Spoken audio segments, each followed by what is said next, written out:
Hello दोस्तों, आज हम बात करेंगे एट्रियल फिब्रिलेशन, जो कि हार्ट के रिदम की प्रॉब्लम्स में से सबसे ज़्यादा कॉमन और डेंजरस प्रॉब्लम है।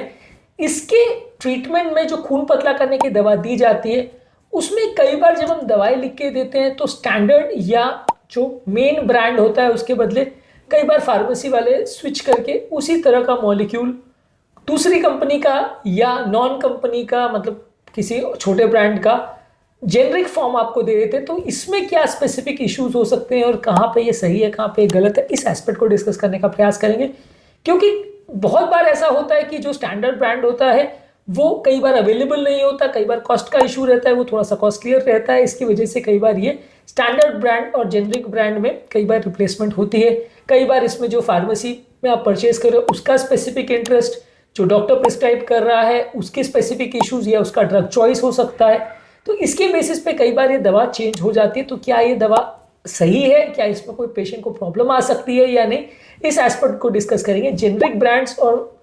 स्पेसिफिक फार्माकोलॉजी के जो स्टैंडर्ड ब्रांड्स है उसमें मेरा टेक क्या है और मैं कहाँ पे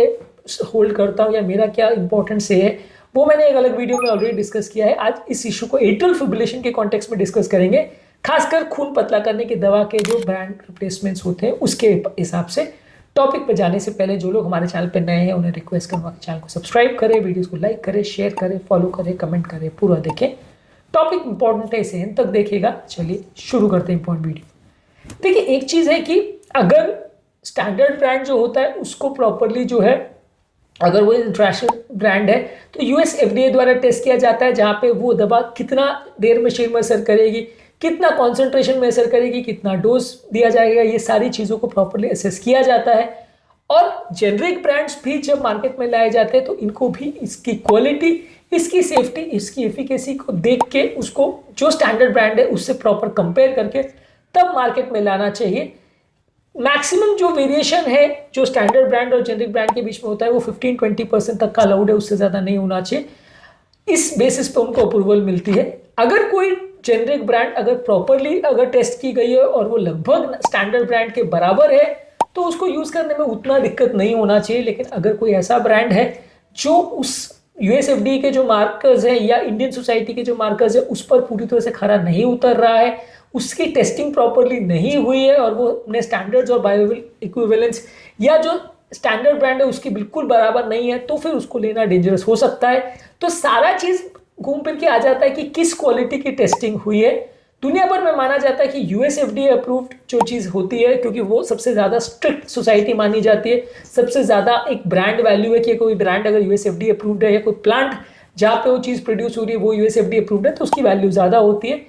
जेनरिक ब्रांड्स में भी अगर टेस्टिंग उस स्टैंडर्ड की हुई हो, भले इंडियन सोसाइटी करे या यूएसएफडीए करे, अगर उसकी अप्रूवल उस लेवल की है और उसका स्टैंडर्ड जो है बिल्कुल जो नेचुरल मॉलिक्यूल जो कंपनी ने, जिसने इनोवेटर ब्रांड जिसको बोलते हैं, जिसने खुद वो मॉलिक्यूल बनाया था, उसके बिल्कुल अगर बराबर है तो उसको लेने में नुकसान नहीं है। लेकिन ये मॉलिक्यूल्स में अगर मान लीजिए उसकी क्वालिटी ज़रा भी इंफीरियर है, यानी उसको बनाया सही तरह से नहीं गया या स्टोर सही तरह से नहीं किया गया है या उसकी क्वालिटी एफिकेसी या जो मॉलिक्यूल या पाउडर को यूज़ किया गया है वो अप्रोप्रिएट नहीं है, तो कई बार ये प्रॉब्लम्स कर सकता है पेशेंट के लिए,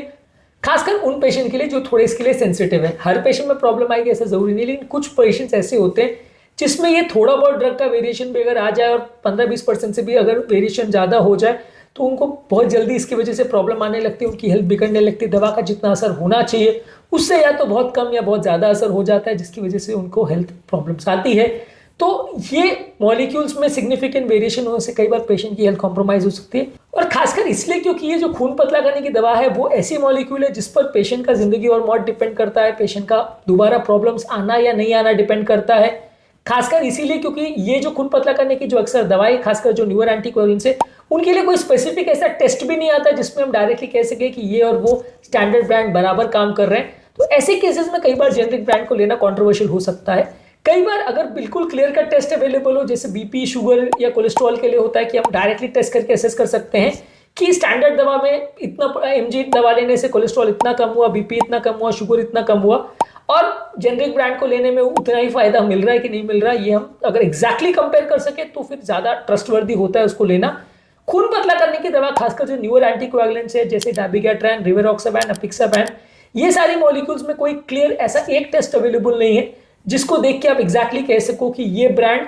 का जो जेनरिक मॉलिक्यूल है और जो स्टैंडर्ड ब्रांड है दोनों बराबर काम कर रहे हैं, खून को समान रूप से पतला या गाढ़ा कर रहे हैं, ये एग्जैक्टली कोई क्लियर कट टेस्ट अवेलेबल नहीं है। तो ऐसे केस में थोड़ा सा कंट्रोवर्सी हो जाती है। ऐसे केस में जहां पेशेंट की जिंदगी और मौत उस पर डिपेंड करती है, पेशेंट का लकवा आना या ब्लीडिंग हो जाना उस पर डिपेंड करता है, वहां पे अगर कोई क्लियर कट टेस्ट अवेलेबल नहीं है तो ये चीज थोड़ा कंट्रोवर्शियल हो जाती है कि उस तरह का मॉलिक्यूल यूज करें नहीं करें। कई बार इस तरह की डेंजरस बीमारियां जहां पर पेशेंट की जान का खतरा होता है, वहां पे यूजली हम रिकमेंड ऐसा करते हैं कि जब एक ऐसा मॉलिक्यूल है जिसपे पेशेंट का सर्वाइवल डिपेंडेंट है, वहां पे आप रिस्क नहीं लें। हाँ, बीपी, शुगर, कोलेस्ट्रॉल है या इस तरह की चीजें हैं जहां पे टेस्ट अवेलेबल है और जहां पर पेशेंट का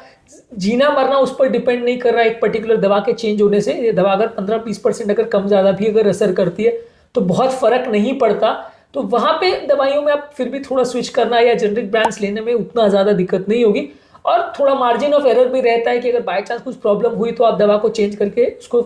रीसेटल कर सकते हो, पेशेंट की हालत इतनी जल्दी बिगड़ेगी नहीं,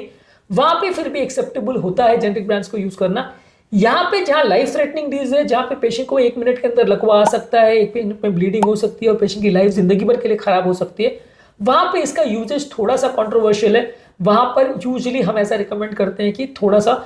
यूएसएफडी अप्रूव्ड हो या इंडियन सोसाइटी द्वारा प्रॉपरली टेस्ट किया गया अगर कोई जेनरिक ब्रांड हो जिसमें बिल्कुल एग्जैक्टली जो इनोवेटिव ब्रांड है या जो स्टैंडर्ड कंपनी का जहां से वो मॉलिक्यूल आया था इनिशियली, वो कंपनी के बिल्कुल नेक टू नेक अगर उसका कंपैरिजन है उस मॉलिक्यूल का, तो उसको यूज कर सकते हैं, लेकिन वो टेस्टिंग प्रॉपर होनी चाहिए। इसके बारे में पेशेंट को अवेयर होना चाहिए। ऐसा नहीं होना चाहिए कि आप किसी दवा दुकान पे गए और मुझे ये मॉलिक्यूल दे दो, उसने मॉलिक्यूल किसी भी कंपनी का दे दिया, अब आपको उस कंपनी के बारे में कुछ नहीं पता कि वो मॉलिक्यूल अच्छा है, बुरा है, स्टैंडर्ड है, नहीं है, किस प्लांट में बना, कहाँ नहीं बना, उसमें प्रॉपर टेस्टिंग हुई थी कि नहीं हुई थी, वो सारी चीजें पता हुए बिना जब आप उसको लेते हो तो खतरा बढ़ जाता है। जेनरिक मॉलिक्यूल्स भी लेना है या अगर स्टैंडर्ड ब्रांड के बदले कोई और ब्रांड भी लेना है तो प्रॉपर अगर अच्छी कंपनी का हो तो उसके चांसेस कंपैरेटिवली थोड़े ज्यादा है कि वो स्टैंडर्ड ब्रांड के ज्यादा नेक टू नेक रहेगा या बिल्कुल उसी के जैसा असर करेगा, कम ज्यादा नहीं करेगा। लेकिन इसमें प्रॉपर टेस्टिंग होना अनिवार्य है, खासकर अच्छी कंपिटेंट अथॉरिटी जैसे इंडियन सोसाइटी है या यूएसएफडी अप्रूव्ड है या यूरोपियन सोसाइटी, बहुत अच्छी सोसाइटीज जो बहुत स्ट्रॉन्गली और स्ट्रिक्टली चेक करती हैं, उनकी टेस्टिंग से अगर वो मॉलिक्यूल गुजरा है जेनरिक ब्रांड का और वो पाया गया है कि बिल्कुल परफेक्टली सेम है, तो फिर उसको यूज करने में इतना दिक्कत नहीं होना चाहिए। लेकिन जहां पे ऐसी टेस्टिंग नहीं हुई है, जो कि काफी केसेस में ऐसा होता है, काफी केस में ऐसा देखने को मिलता है, तो फिर वहां पे प्रॉब्लम्स होने का चांस ज्यादा है। कभी कभार ये दवा को नॉर्मल ब्रांड, स्टैंडर्ड ब्रांड और जिसे इनोवेटिव ब्रांड बोलते हैं उसके बदले जेनरिक स्विच करने की वजह से वो मॉलिक्यूल कितना देर तक वातावरण में स्टेबल रहेगा वो वेरी कर सकता है। दवाओं के साइड इफेक्ट्स होने का चांस, एलर्जिक रिएक्शंस होने का चांस ज्यादा रहेगा। दवा पेट में जाने के बाद कितनी अब्जॉर्ब होगी, कितना जल्दी या कितना धीरे अब्जॉर्ब होगी, उसका पाउडर का एग्जैक्ट कंसेंट्रेशन या कंटेंट कैसा है, कैसे मॉलिक्यूल बनाया गया है, ये सारी चीजों में वेरिएशन देखने को मिल सकता है स्टैंडर्ड ब्रांड के कंपैरिजन में। और अलग अलग जो आप रिफिल्स उसको करते हैं उसमें अलग अलग जेनरिक मैन्युफैक्चरर्स में आप मान लीजिए एक बार एक कंपनी का जेनरिक ले गए, अगली बार दूसरी कंपनी का जेनरिक ले गए, तीसरी बार तीसरे का, तो अलग अलग तरह के मॉलिक्यूल्स लेने में उसमें और ज्यादा वेरिएशन हो सकता है। किसी का दवा ज्यादा असर कर रहा है, किसी का कम असर कर रहा है, तो पेशेंट को ज्यादा प्रॉब्लम हो सकती है। तो अगर जेनरिक भी ले रहे हैं तो भी एक कंसिस्टेंट ब्रांड का अगर जेनरिक ले तो फिर भी ज्यादा अच्छा है। अलग अलग ब्रांड्स के बार बार जेनरिक लेने से, जो कि कई बार हो जाता है कि एक बार दुकानदार के पास ये स्टॉक अवेलेबल था, इसका जेनरिक दे दिया, अगली बार दूसरे का अवेलेबल था, दूसरे का ले लिया, तो उसमें ये प्रॉब्लम्स होने का चांस ज्यादा है। अलग अलग कंपनीज के मॉलिक्यूल्स में सिग्निफिकेंट वेरिएशन हो सकते हैं, ये सारी चीजों को समझना जरूरी है। देखिए, ये सारी चीजों का बहुत सारे एस्पेक्ट हो सकते हैं, इसमें पूरी तरह से पेशेंट के लिए ये सारी चीज़ जानना ईजी नहीं होता कि किस कंपनी ने इसको बनाया है, उसने कैसे टेस्टिंग कराई, ये सारी चीज़ें अब दुकान पे जाते हो तो आपको पता नहीं होता है, तो इसलिए कई बार ये प्रॉब्लम्स हो सकती है। तो इसीलिए जो भी मॉलिक्यूल ले, अगर एक पर्टिकुलर कंपनी का मॉलिक्यूल आप ले रहे हैं तो आपके डॉक्टर को दिखा दीजिए कि ये जो मॉलिक्यूल आप ले रहे हैं, इस ब्रांड का ले रहे हो, ये ठीक है कि नहीं और ये यूजेबल है कि नहीं, क्योंकि आपको शायद ना पता हो लेकिन आपके डॉक्टर को, जो कार्डियोलॉजिस्ट या जो फिजिशियन आपको प्रिस्क्राइब करे, उनको ज़्यादा बेटर आइडिया हो उस ब्रांड का, तो उसको दिखा के आप रीटेस्ट करके फिर उसको लें तो ज़्यादा अच्छा है। क्योंकि इस तरह के मॉलिक्यूल्स में कई बार क्या है, वेरिएशन आ सकती है, जिसके बाद अगर कोई सिग्निफिकेंट प्रॉब्लम होती है तो पेशेंट को प्रॉब्लम्स आ सकती है और फिर जो प्रॉब्लम हो कई बार अनमैनेजेबल हो जाए, ऐसा भी हो सकता है। कोई पेशेंट जिसको बहुत ज़्यादा ब्लीडिंग का रिस्क हो, जैसे उम्र दराज पेशेंट हो या बहुत ज़्यादा लकवे का पेशेंट हो, कोई पेशेंट जिसको बहुत ज़्यादा ब्लीडिंग या क्लॉटिंग का रिस्क हो, खासकर डायबिटिक पेशेंट, हाइपरटेंसिव पेशेंट, उम्र दराज पेशेंट या ऐसे पेशेंट जिनको पहले ब्लीडिंग या क्लॉटिंग का प्रॉब्लम हो चुका है, यहाँ पे ये सावधानी और ज़्यादा रखना जरूरी है, क्योंकि ये पेशेंट को ऑलरेडी एक बार प्रॉब्लम हो चुकी है, वहां पे दोबारा प्रॉब्लम आप बिल्कुल टॉलरेट नहीं कर सकते, इसलिए यहाँ पे और ज्यादा सावधानी रखने की जरूरत है। जो पेशेंट पूरी तरह से स्टेबल है, जहां कोई भी प्रॉब्लम नहीं आया है, वहां पे आप फिर भी स्विचिंग ट्राई कर सकते हो, लेकिन वो भी अपने डॉक्टर के साथ डिस्कस करके करें तो ज्यादा अच्छा है। ज्यादातर ये कोशिश करना चाहिए कि यदि अगर एक पेशेंट एक पर्टिकुलर ब्रांड का दवा ले रहा है, उस पर वो स्टेबल है, बार बार उसको प्रॉब्लम नहीं आ रही है, तो उसको कंटिन्यू करता रहे। बार बार अगर उसको चेंज करेगा तो कई बार अलग अलग मॉलिक्यूल्स की एफिकेसी में फर्क आ सकता है। अगर कोई ऐसा मॉलिक्यूल है जिसका नैरो थेरेप्यूटिक इंडेक्स है, नैरो थेरेप्यूटिक इंडेक्स का मतलब ये कि जहां पे मॉलिक्यूल जरा भी अगर स्ट्रांग हुआ तो प्रॉब्लम आ जाएगी, जरा भी वीक हुआ तो भी प्रॉब्लम हो गई, यानी दोनों तरफ पेशेंट को प्रॉब्लम हो सकती है। यानी आप दुधारी तलवार पर चल रहे हो, जहां एक तरफ कुआं एक तरफ खाई वाला सिचुएशन है, वहां पे आपको ऐसे टेस्टिंग नहीं करना चाहिए। बीपी शुगर कोलेस्ट्रॉल वाले जो थेरेपीज है या उस तरह के जो टैबलेट्स है, वहां पे पेशेंट का जिंदगी और मौत उस पर डिपेंड नहीं करता। हाँ, डेफिनेटली वहां पे भी आप ऐसा नहीं चाहोगे कि आप सब स्टैंडर्ड ब्रांड लो या इस तरह की चीजें लो जिससे बाद में प्रॉब्लम आए, लेकिन वहां पे पेशेंट का थेरेप्यूटिक इंडेक्स जो है थोड़ा वाइड होता है। वहां पे ऐसा नहीं होता कि मिनट टू मिनट पेशेंट की जान जा सकती है। वहां पे फिर भी आप इस तरह का रिस्क ले सकते हो और फिर नए मॉलिक्यूल को ट्राई कर सकते हो, और प्रॉब्लम नहीं आए तो वापस दूसरे मॉलिक्यूल पर स्विच कर सकते हो। वापस स्विच ओवर करने में इतना रिस्की नहीं है। पर जो मॉलिक्यूल्स, जैसे खासकर जो खून पतला करने की दवा है, या वो मॉलिक्यूल्स जिसमें पेशेंट का हार्ट अटैक का रिस्क या लकवे का रिस्क या ये सारी चीज निर्भर करता है, वहां पर रिस्क लेना बहुत गलत हो सकता है, वहां प्रॉब्लम आ सकती है। खासकर जो खून पतला करने की दवा है, क्योंकि ये दवाओं का जब साइड इफेक्ट होता है या कम ज्यादा इफेक्ट होता है तो फिर उसको अक्सर संभालना बहुत मुश्किल पड़ता है और ये कभी कभी जानलेवा भी हो सकता है। तो यहाँ पे स्विच ओवर करना या बार बार एक्सपेरिमेंट्स करना उतना एडवाइजेबल नहीं है, यहाँ ज्यादा सावधानी रखें। बाकी मॉलिक्यूल्स में कंपेरेटिवली उतना रिस्क नहीं है जितना कि इसमें होता है। आज के टॉपिक में हमने बात करी एक स्पेसिफिक इशू के बारे में कि जो रेगुलर ब्रांड्स हैं या इनोवेटर ब्रांड्स हैं और जो जेनरिक ब्रांड्स हैं, जो उस कंपनी का मॉलिक्यूल को देख के अपनी फैक्ट्री में वही मॉलिक्यूल बनाते हैं, वो मॉलिक्यूल में क्या डिफरेंस हो सकता है, और खासकर ब्लड थिनिंग मेडिसिन जो एट्रियल फिब्रिलेशन में दी जाती है, वहां स्पेसिफिक क्या प्रॉब्लम्स आ सकती है, उस पर हमने बात करी। आई अग्री कि इसमें कई लोग का बायस हो सकता है, क्योंकि जेनरिक ब्रांड्स कंपेरेटिवली थोड़ी सस्ती होती है, तो बहुत सारे लोग का बायस होगा कि वो हमको ऐसा बोलेंगे कि नहीं, ऐसा